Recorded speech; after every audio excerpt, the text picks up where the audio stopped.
اس کو ظاہر کر دیتے تھے کہ ہماری کتاب میں بھی آپ سے کے متعلق کیا ہے، یہ ساری چیزیں.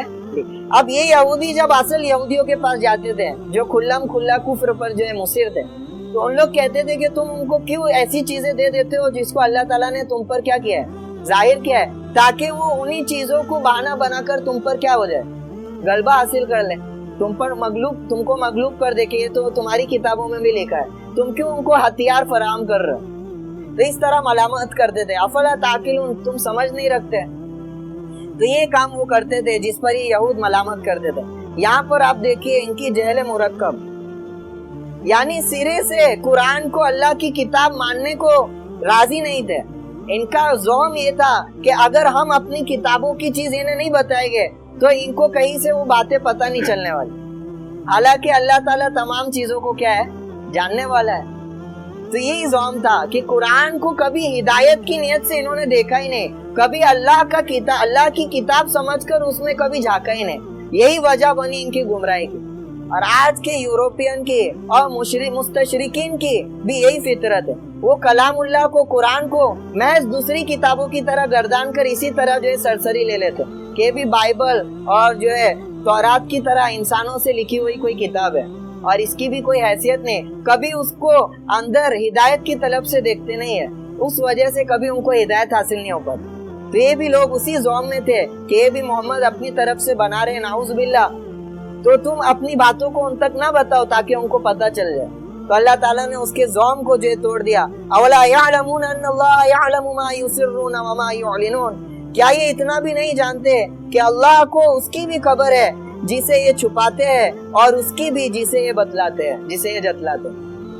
اور اسی طرح اللہ تعالیٰ نے ان کے وہ تمام پوشیدہ چیزوں کو ایمان والوں پر ظاہر کیا. چنانچہ وہ آیت رجم کو جس کو انہوں نے چھپایا اس کو بھی اللہ تعالیٰ نے ظاہر کر دیا. اسی طرح ان کی خیانت کو، تحریف کو بھی اللہ تعالیٰ نے ظاہر کر دیا. یہاں پہ اللہ تعالیٰ نے بتایا کہ یہ اپنے کلام میں تحریف کر چکے. کیا کر چکے؟ خود ان کے آج کے بڑے بڑے علماء اس بات کے قائل ہے کہ جو تورات ابھی موجود ہے وہ یہ تورات نہیں ہے جو اللہ تعالیٰ نے موسیٰ علیہ السلام پر نازل کی تھی، بلکہ وہ معنی تھے جو موسیٰ علیہ السلام پر نازل ہوئے اور انہوں نے ان معنی کو الفاظ کی شکل دے دی. اس کو لفظی تنزیل لفظی نہیں قرار دیتے، یعنی یہ وہی الفاظ ہے جو اللہ تعالیٰ نے کیا کیا، نازل کیا. تو خود یہ اس کے قائل ہے کہ وہ کلام نہیں رہا جو اللہ تعالیٰ نے کیا کیا، نازل کر دیا. تو اس کو بھی اللہ تعالیٰ نے یہاں پہ ظاہر کر دیا.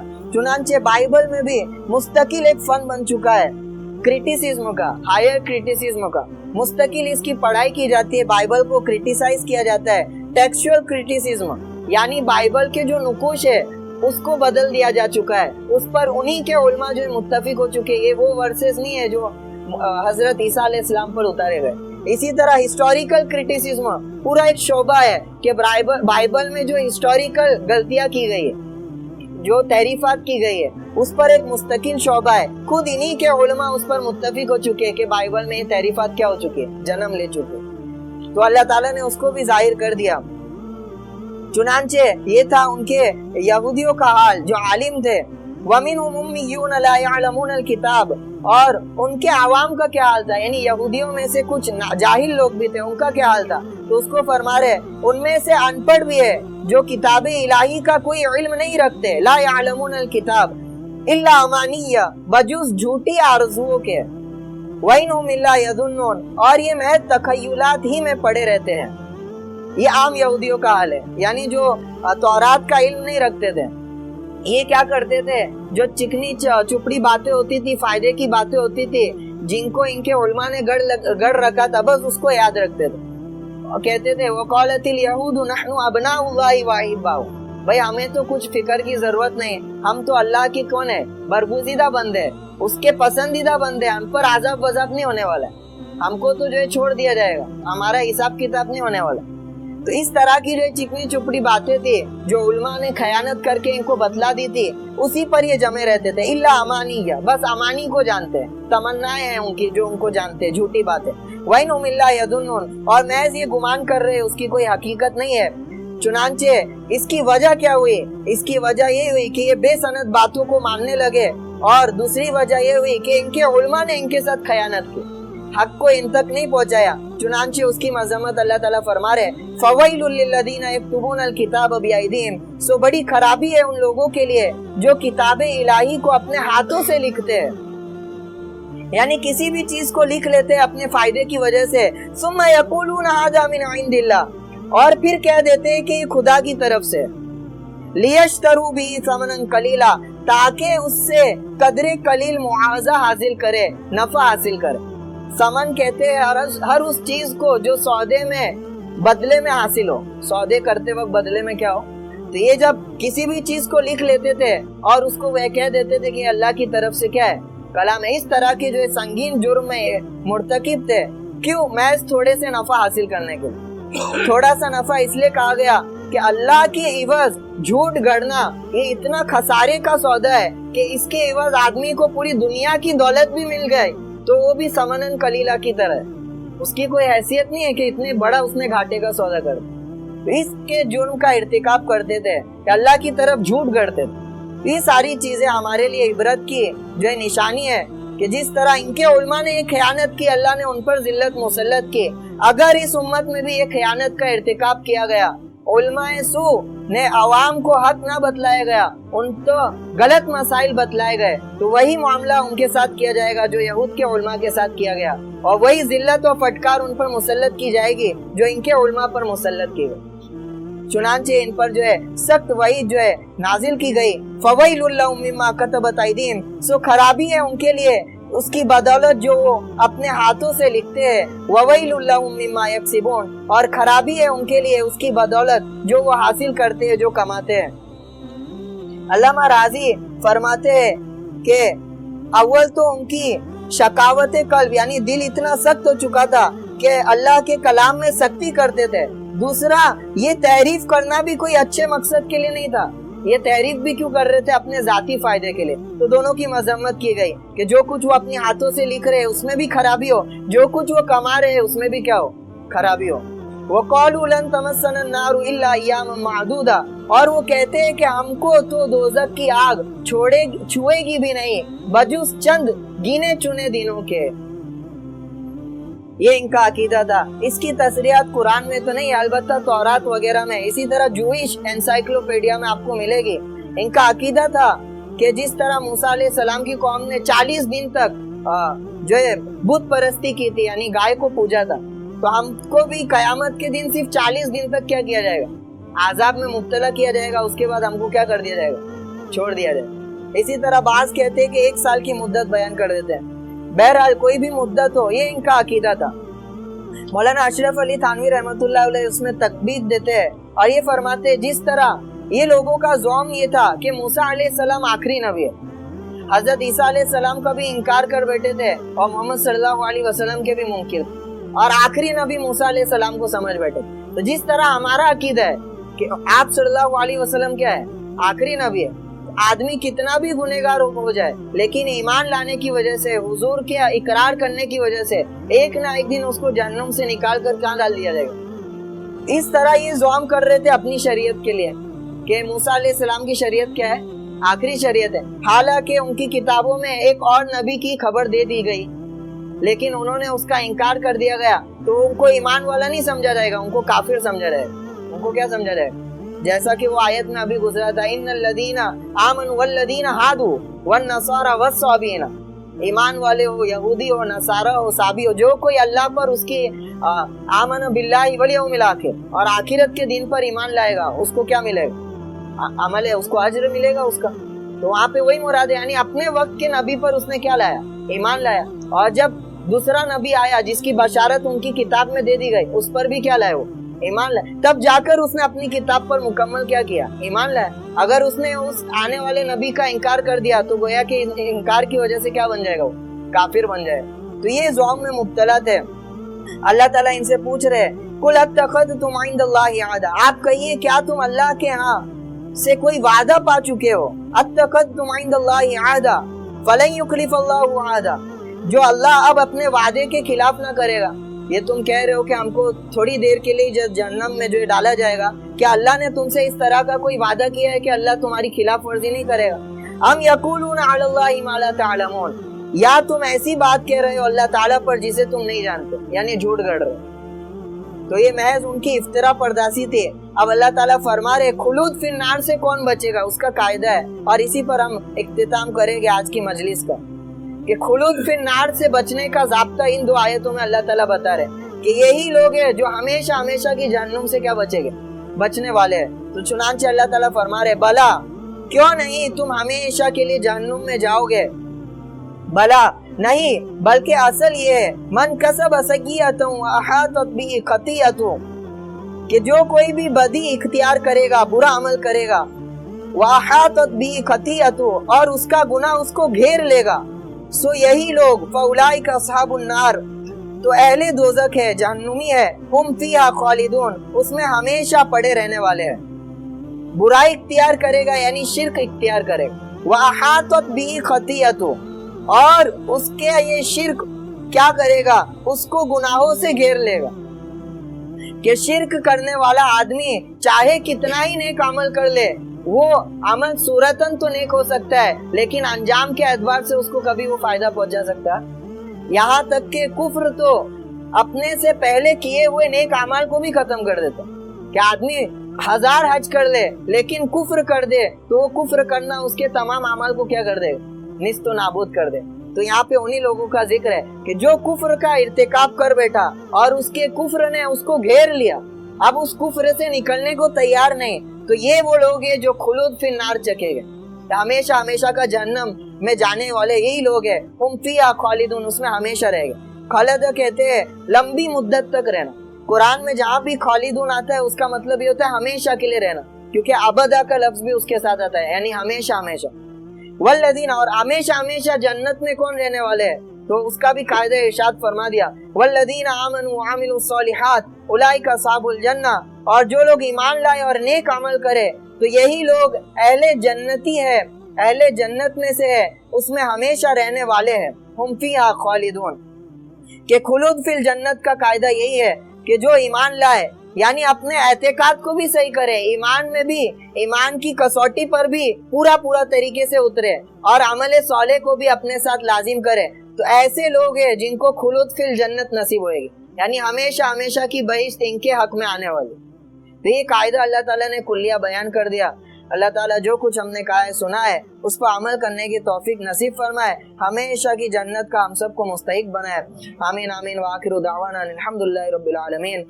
اللهم صل على محمد صلی اللہ علیہ وسلم، جزا اللہ عنا محمد ما هو علیہ صلی اللہ علیہ وسلم، لا الہ الا انت سبحانک انا كنا من الظالمین، اللهم انت الصمد الذي لم يلد ولم يولد ولم يكن له كفوا احد، اللهم انت فاطر السماوات والارض، انت ولينا في الدنيا والآخرة، توفنا مسلمین والحقنا بالصالحین۔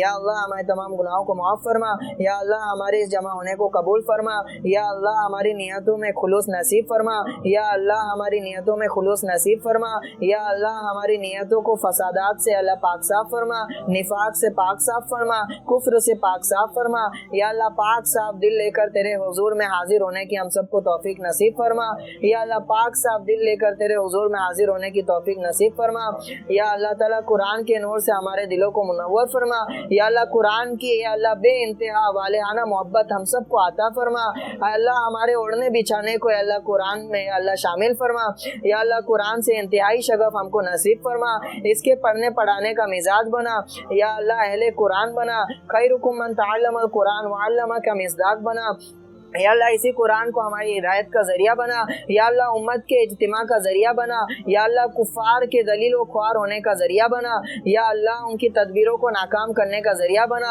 یا اللہ ہمارے بھائی جو مظلومین ہیں یا اللہ ان کی بھرپور نصرت فرما، یا اللہ ہمارے بھائیوں کی نصرت فرما، یا اللہ ان پر ہونے والے ظلم کی انتہا فرما، یا اللہ ظالموں کو شکست نصیب فرما، یا اللہ ان کے تکبر کو یا اللہ پاش پاش فرما، ان کے گھمنڈ کو یا اللہ چکنا چور فرما، یا اللہ قیامت تک کے لیے ان کو عبرت کا نشاں بنا، یا اللہ ظلم کو روئے زمین سے پاک صاف فرما، یا اللہ ظالموں کو پاک صاف، ظالموں سے روئے زمین کو پاک صاف فرما، یا اللہ مظلومین کی فریاد نصیب فرما، یا اللہ ان کو ایمان پر پختگی نصیب فرما، ثابت قدمی نصیب فرما، حق پر جمع رہنے کی طاقت نصیب فرما، یا اللہ ہمیں حق پر جمع رہنے کی توفیق نصیب فرما، یا اللہ حق کے ساتھ کھڑے رہنے کی توفیق نصیب فرما، یا اللہ تا حیات حق کی بات کہنے کی ہم سب کو توفیق نصیب نصیب فرما.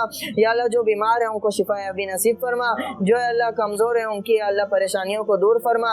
یا اللہ ہم سب کی حاجات کو تو بہتر جانتا ہے, ہماری حاجات کو اپنی غیب سے اللہ پورا فرما. یا اللہ ہماری دعاؤں کو حضور پاک صلی اللہ علیہ وسلم کے صدقے و طفیل قبول فرما.